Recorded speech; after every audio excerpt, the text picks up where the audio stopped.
£116.5 billion. That's how much money people in the UK have poured into index funds over the last decade. But what are index funds? And why are they so popular with investors all over the world? Well, if you want to find out, you're in the right place. Hi, I'm Gary, and I'm with MoneyFarm today to talk to you about all things index funds. I'm going to explain what they are, show you how they work, and weigh up their pros and cons so you can decide if investing in index funds in 2026 is right for you. So, let's dive in.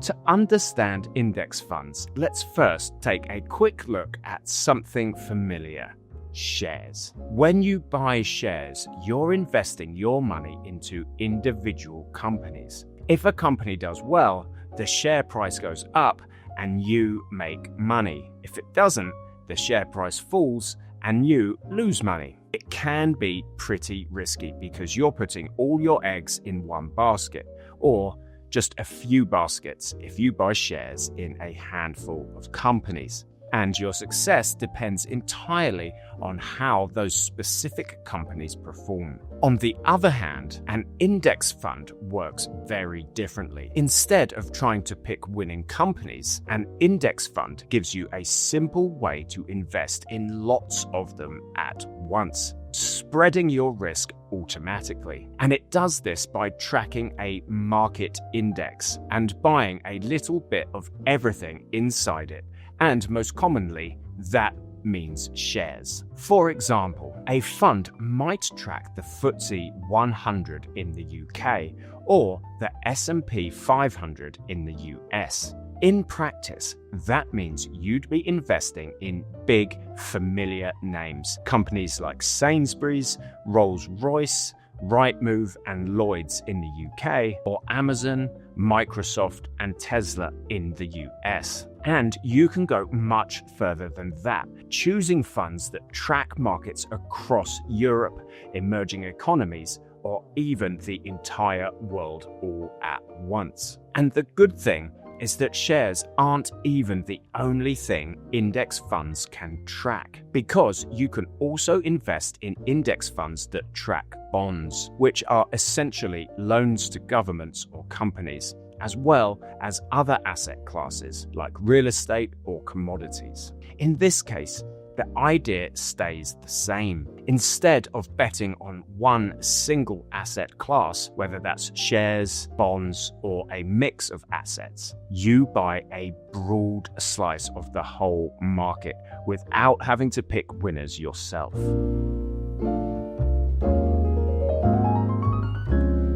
So how can index funds make you money? Well, the performance on an index fund is based on the performance of the entire index it mirrors. If the index goes up by, say, 8%, your fund will go up by roughly 8%. And likewise, if it goes down by 8%, your fund and the value of your investments will go down by roughly 8%. Now, obviously, this is investing, so there are no guarantees. So, just because an index has done well before doesn't mean it will continue doing the same in the future. But to help you see how an index fund works, this is the performance of the FTSE 100 over the past 10 years. As you can see, it has moved up and down over this time frame, but overall, it's gone up, because in investing, time will eventually work in your favor.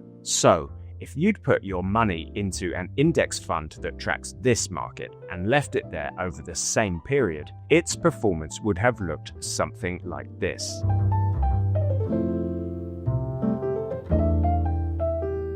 So, as far as investments are concerned, index funds are pretty straightforward. But back in 1976, when John Bogle launched the first index fund for individual investors, it was considered radical. Before this, investing was all about trying to beat markets. But Bogle who was the founder of investment giant Vanguard, suggested that, in the long run, most people might actually be better off owning the whole market instead of trying to beat it. He was ridiculed, and in the 1970s and 80s, many called these concepts Bogle's folly, even though time, in the end, proved him absolutely right.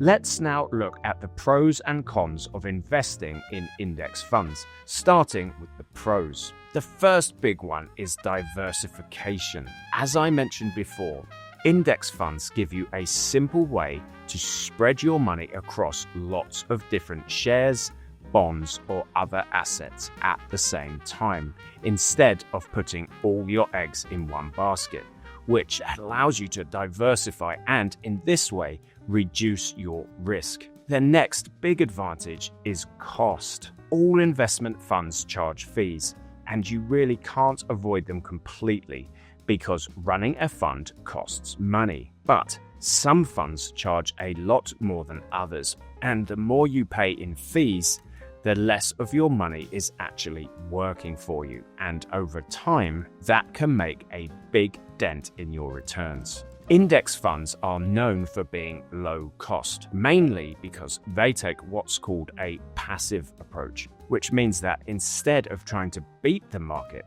they simply track it, and doing that usually costs much less than paying a team of fund managers to pick stocks and try to outperform everyone else. Another major pro is that index funds are low maintenance. The good thing here is that you don't need to constantly watch the markets, and you don't need to decide which companies to buy or sell. You simply choose an index fund, or maybe a few, and then get on with your life. And in the background, the fund automatically follows the index, buying and selling as needed. And if you leave your money invested for several years or even decades, and reinvest any returns you make, you give compounding the chance to do its magical thing, which is allowing your returns to generate returns of their own and allowing your money to grow faster and exponentially over time. A bit like a snowball rolling downhill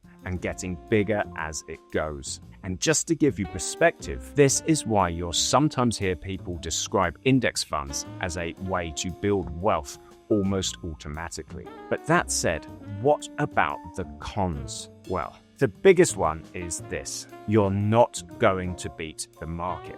With an index fund, you'll match it, but you will never outperform it, which per se is not necessarily a bad thing, as very few people in the world can actually beat the market sustainably. But overall, you should know that beating the market is not something to expect when buying an index fund. Additionally, index funds lack active risk management. Because their only job is to copy the market exactly, there is no wiggle room for a human manager to step in and say, "This looks too risky," or to move your money into safer assets when things get rocky. This means that if a certain market experiences a downturn, your ETF will simply follow that trend, as there is no active strategy in place to mitigate the dip. Another potential downside is that index funds are, well, a bit boring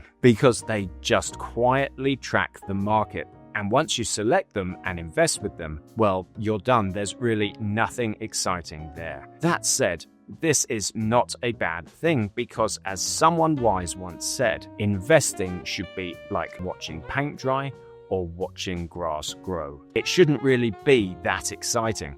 Otherwise, you're not investing, you are gambling. And that's a whole other thing. And finally, like any investment, index funds can go down as well as up. There's always the risk that you could get back less than you put in, especially if you're forced to sell when the markets are low, and especially if you are investing with a limited time frame like 2 or 3 years.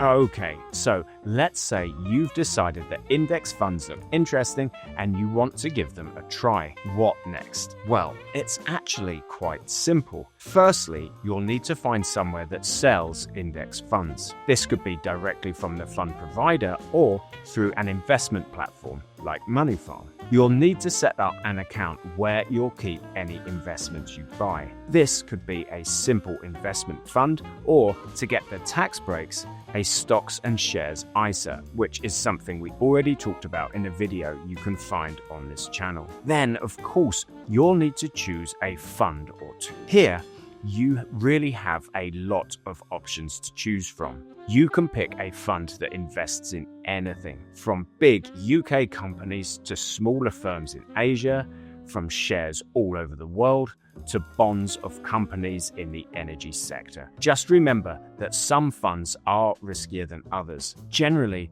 funds made up of smaller or emerging companies can be more volatile than bigger established companies. And this applies the same when talking about small and emerging markets versus established markets. For most people, the best option is probably to go broad. So maybe select a fund that tracks a global and diversified index. Next, you'll need to decide how much you want to invest. This can be a lump sum in one go, or you can choose to invest monthly, which is a great way to automate your savings and keep them building without you having to think about it. Then you place your order, and once you're invested, you can get on with your life. All things considered, you also need to make sure you understand what you're investing in and the fees you will be paying. Otherwise, try and spend some time educating yourself about investing, considering that this is one of the best things that you can do for your future. But yeah, that is basically it. A quick roundup of index funds. I hope you enjoyed this video, and if you did, please subscribe to the channel and have a look at the description where you'll find more on MoneyFarm and how to invest. Bye!